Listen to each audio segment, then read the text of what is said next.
Las diversas reuniones sostenidas por la delegación de Abjasia, encabezada por su ministro de Asuntos Exteriores, que participó en el 46 aniversario del triunfo de la Revolución Popular Sandinista, seguirán el camino del fortalecimiento con miras a profundizar nuevos y diversos sectores. Tenemos 11 acuerdos y también hoy queremos hacer, tenemos varias reuniones y con esas reuniones queremos hacer un impulso de nuestras relaciones en la esfera bancaria, comercio, farmacéutica.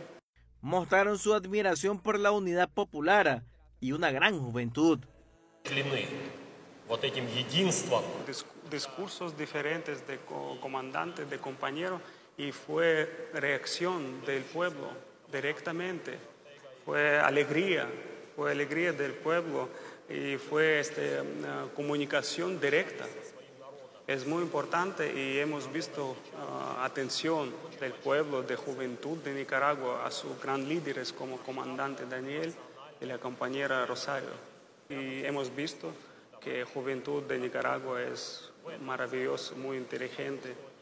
Sí, y con esta juventud Nicaragua tiene gran futuro. Existe una visión conjunta en temas internacionales.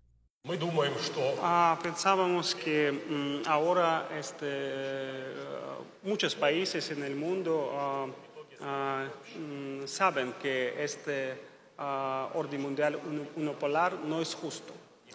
Por eso creo que todos los países, todos los pueblos juntos quieren crear un nuevo orden mundial que va más justo, donde cada país va a tener sus derechos muy claros. Sí, igualdad es muy importante en el nuevo orden mundial.